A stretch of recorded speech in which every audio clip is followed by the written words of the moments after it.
Welcome back.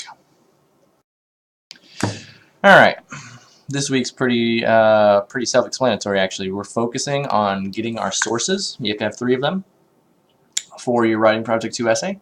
And so that's going to make things pretty easy this week. First and foremost, the reading for this week is on page 283 to 324, the rhetoric textbook. Rhetoric, not the reading. There's reader and then there's rhetoric. So make sure you get the rhetoric one this time. Explains how to use outside sources, how to conduct research, and all that stuff. And this book is actually particular to CAC, so it talks about the library resources as well. Oh, and then on 339 to 341, there's MLA formatting. And I discussed that right here, actually, MLA formatting in this video. And just kind of to give you a spoiler, you can just go to Google, well, and type in Al Purdue MLA.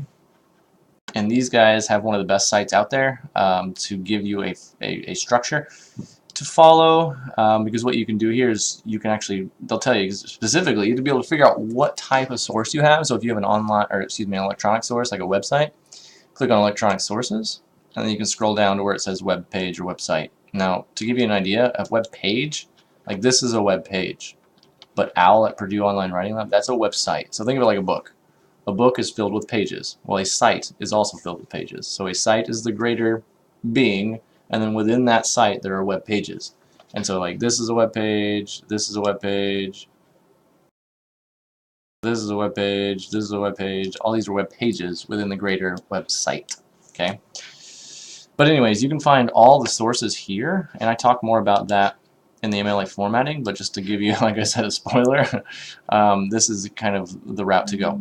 Always get the question, what if I use the online citation things? What if I go to EasyBib or whatever and it makes my citations for me? Sometimes it's okay, but it depends on how it's, because what it'll do is it'll actually pull the title and the author, everything out of the file, out of like the actual file where the document is stored. And if it's kind of written kind of crazy, like maybe in all caps or with like in italics or in quotation marks or something weird, it's going to pull that out of the file and it's going to plug that into your works cited page.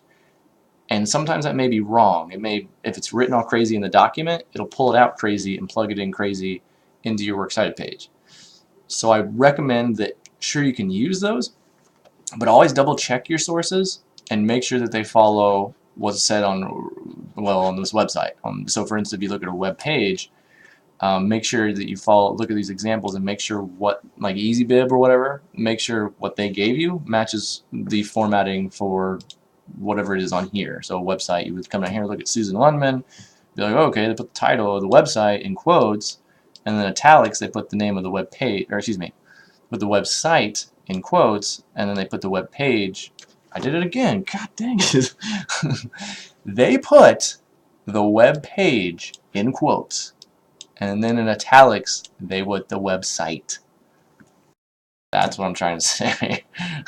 And then after that's the URL, followed by the date that you accessed it. So make sure that whatever EasyBib or whatever gave you matches what's on this website.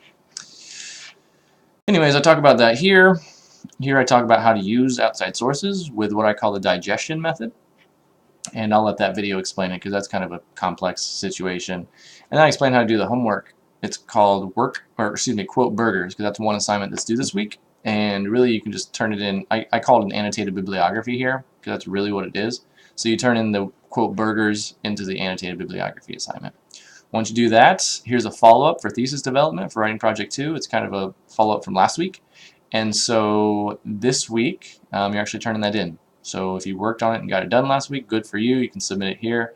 If you didn't quite get it done, watch this video, kind of refresh your memory, and then plug it in right here in week 5, thesis development. And that's it. That's all you got to do. So mostly it's just reading and doing your thesis. Well, this works cited page, that's going to take a little bit of time. But for the most part, once you get the hang of doing 1 or 2 of these, that third one's going to be super easy anyways. Because it's really just a matter of repetition, just doing these citations over and over and over, and eventually they just kind of stick with you. But anyways, that's what I got for you this week. So work on that, and I will see you in week 6. Bye-bye.